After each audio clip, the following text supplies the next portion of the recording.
अस्सलाम वालेकुम नाजरीन, मैं हूं आपका मेज़बान एम ए रज़ा और आप देख रहे हैं टीपी न्यूज़। नाजरीन, हम जिस तरह हफ्ते में 2 दिन जनाब सीनियर साफ़ी अकील अहमद तरीन साहब के पास हाज़िर होते हैं और उनके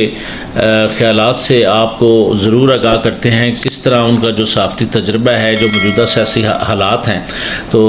आज भी हम उस प्रोग्राम को जारी रखते हुए उनके पास पहुँचे। तो अस्सलाम वालेकुम सर। जी वालेकुम अस्सलाम, बहुत शुक्रिया टीपी न्यूज़। अच्छा सर, जो ये इमरान खान का जो बयानिया है, इस पर तो बहुत सारे लोग पेशावर में इकट्ठे हो गए, आप क्या कहते हैं सर इसके बारे में? जी सलाम जी, जी सिलसिला ये है कि जो पेशावर का जलसा है उसमें कोई शक नहीं कि एक बड़ा जलसा और एक बड़ी पावर शो की है कप्तान ने, इमरान खान साहब ने, क्योंकि वो सेलिब्रिटी भी हैं, वक्त के प्राइम मिनिस्टर भी रहे हैं और उन्होंने और पूरी स्टेट और पूरी रियासती मशीनरी इस्तेमाल करते हुए जो बयानिया डेवलप करने की कोशिश की थी जो अमरीकी साजिश के हवाले से, तो उसके बाद यकीनी तौर पर इतने लोगों ने निकलना था। दूसरा, आप ये भी ना भूलें कि वहाँ पर KPK में इनकी अपनी भी गवर्नमेंट है और वहाँ पे यकीनन जो सूबाई रियासती मशीनरी है वो भी इस्तेमाल हुई होगी। लेकिन इससे कतई नज़र आप अगर देखें कि अगर पेशावर के जलसे के बाद आप देखें कि तो एक और जो प्रेस कॉन्फ्रेंस हुई है DGISPR की, जिसमें बड़ी कैटेगरिकली और बड़ी क्लैरिटी के साथ जिस बयानिए पे ये पेशावर का जलसा हुआ है उसको नेगेट किया गया है। मैं ये समझता हूँ कि इसमें जो 2-3 ऐसे जो फाउंडेशन आप कह सकते हैं, जो PTI और जो तहरीक इंसाफ और खान साहब का जो बयानिया था उसको मुकम्मल तौर पे दफन कर दिया है पाक फ़ौज कि इस बयानिया ने, इस क्लैरिटी ने, कि जिसमें आपको पता है, अब तो सारी कौम को पता लग गया है जी कि जो खान साहब ने कहा था कि जो अमेरिकी साजिश हुई है वो अमेरिकी साजिश भी जो है वो एक जो इंटरनल एक एम्बेसी का, ये मैंने पहले भी आपके प्रोग्राम में कहा था कि एक एम्बेसी में का दूसरे पाकिस्तान के एम्बेसी का जो पाकिस्तान में उन्होंने वहाँ पे जो पल्स चेक की थी, पल्स चेकिंग की, जो उसमें ऐसी चीज़ें आती रहती हैं कि हमें फ़लाँ नापसंद है, फ़लाँ पसंद है, आप ये काम रोक दें, आप ये करें। मतलब जो पाकिस्तान की डेवलपमेंट का जो काम होगा, पाकिस्तान हमारा जो मफाद होगा वो यकीनन जो हमसे हमारा मुखालफ होगा उसको उस पर रोकने की कोशिश करेंगे। तो उसको खान साहब ने एक टेम्पर्ड करके अब कल DGISPR ने बड़ी क्लैरिटी के साथ ये कह दिया कि वो सिर्फ जो ऐसे जो कौमी सलामती से मुतल्लिक़ा जो केबल्स आती हैं, जो मरासला जात आते हैं, तो वो सिर्फ एक जगह दफ्तर खारजा नहीं आते, वो 3 जगहों पे आते हैं। वो एक GSU आता है, एक फ़ॉरेन ऑफिस में आता है और एक ISI में आता है। तो बदकिस्मती ये हुई कि जो गवर्नमेंट ने इसको टेम्पर्ड किया, वो टेम्पर्ड सिर्फ वजारत खारजा वाला जो मरासला हो सका, जो ISI सेक्रेटरीट में आया, डायरेक्टरेट में आया और जो GHQ में आया, डेफिनेटली वो बिल्कुल ओरिजिनल था। तो ये डे फर्स्ट को जो साजिश जो बयान इन्होंने बनाने की कोशिश की, तो जो मुसल्लह फ़ौज थी, जो मुल्क के सिक्योरिटी इदारे थे, जो पॉलिसी साज थे, उनको पता था कि ये एक फ़ेक नैरेटिव है। और ये मेरे ख्याल में ये जो फेक नैरेटिव है, ये कल के जो मामलात हैं उसमें जो कल की प्रेस कॉन्फ्रेंस उसके बाद ये दफन हो गया। फिर दूसरा एब्सोल्युटली नॉट वाला अमेरिका को अड्डे देने वाला भी आपको पता है कि वो पाक फ़ौज ने कह दिया कि ऐसा कोई कभी मामला हुआ ही नहीं। तो जब एक हुआ ही नहीं, जिसका मतलब है दूसरा नैरेटिव उनका गलत हो गया।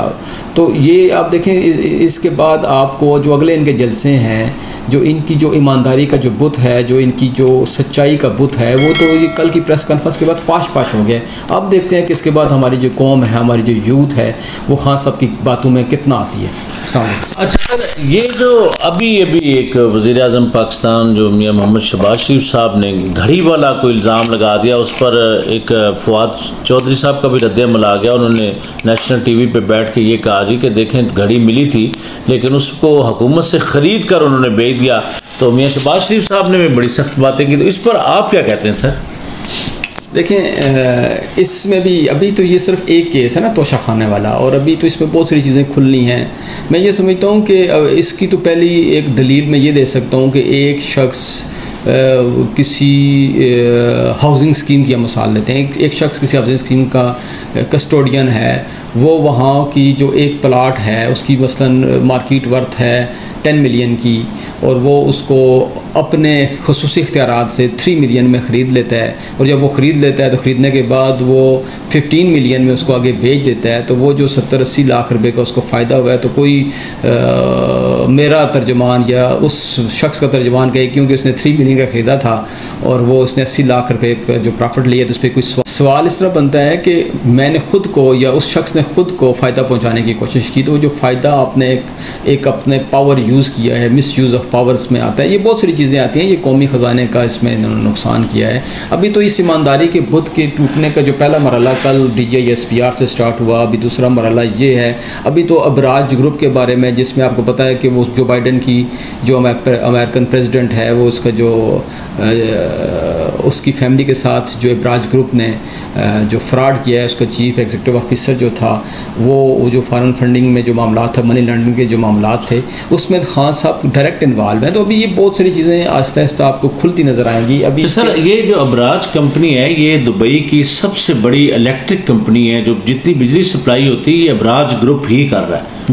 जी हाँ, इसमें देखें ना, इसमें वो एक नकवी साहब हैं, नकवी साहब आपको के इलेक्ट्रिक में भी आपको पता है वो रहे हैं, पाकिस्तान के अंदर उनकी बड़ी जड़ें गहरी हैं। लेकिन जिन लोगों के नाम खुशकिस्मती के हैं या बदकिस्मती के हैं कि जिन लोगों के नाम उन नकवी साहब के साथ अबराज ग्रुप में आने चाहिए थे, उनके नहीं आए, लेकिन जिनका नाम नहीं आना चाहिए था उनका आ गया। तो अभी इसके अलावा बहुत सारी चीज़ें, अभी देखें फरा गुजर वाला केस खुला, अभी तो जो चीफ मिनिस्टर पंजाब हैं उस्मान बुज़दार साहब, उनके हवाले से भी ये कहा जा रहा है, अभी इस पर तहकीकात हो रही हैं कि 70 से 80 जो उनकी फर्म्स पिछले 3 साल में जो रजिस्टर्ड हुई, फ्रेश रजिस्टर्ड हुई, उसमें से कुछ 40 फर्म्स ऐसी हैं जो सीधी जो चीफ मिनिस्टर की फैमिली से रिलेटेड लोगों की हैं, और उनको अरबों रुपए के कंस्ट्रक्शन के, रोड्स के और पब्लिक बिल्डिंग्स के ठेके दिए गए, उसमें भी अरबों रुपए की एम्बेजलमेंट हुई है। तो अभी ये चीज़ें, ये जो मैं इसमें इस सारी गुफ्तगू का अगर आप निचोड़ मैं ये आपको कहूँ या हम इसका निचोड़ निकालें, तो जो खान साहब का जो कप्तान का ईमानदारी का बुत पिछले 7, 8, 10 साल से मुख्तलिफ लोगों ने, मुख्तलिफ इदारों ने, इंटरनेशनली और डोमेस्टिक जो मीडिया ने बनाया, तो वो फेक था। वो बुत अब हमारे ऊपर आ गिरा है, और अब भी हमें ये सोचना चाहिए कि देखें, जो लीडर होता है वो यू टर्न तो अपनी किसी बात पे ले सकता है, लेकिन झूठ का बयानिया जो होता है वो जो कौमों को और मुल्कों को जो तबाही की जो है ना दलदल में धकेल देता है। तो इस वजह अब ये जो इसमें आप सबसे हमें बस ये याद रखना चाहिए कि खान साहब ने हमेशा, मतलब मैं कैटेगरिकली इसलिए कहता हूँ खान साहब ने 3 साल, उससे पहले 2 साल कंटेनर पे सिर्फ झूठ बोला। और मैं वाहिद जर्नलिस्ट हूँ, मेरे साथ और भी बहुत शायद हों, लेकिन मैंने हमेशा ये कहा, अपनी निजी महफिलों में भी कहा, अपने आर्टिकल्स में भी कहा, जहाँ पे मुझे मौका मिला मैंने कहा जी कि ये जो एक झूठ का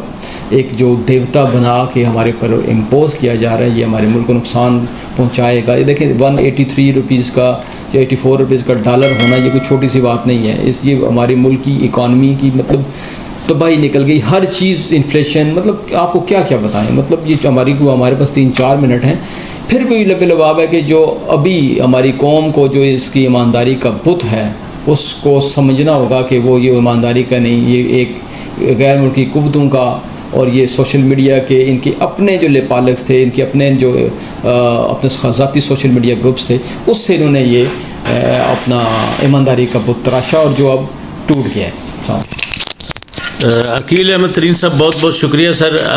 नाज़रीन, अकील साहब की बातों से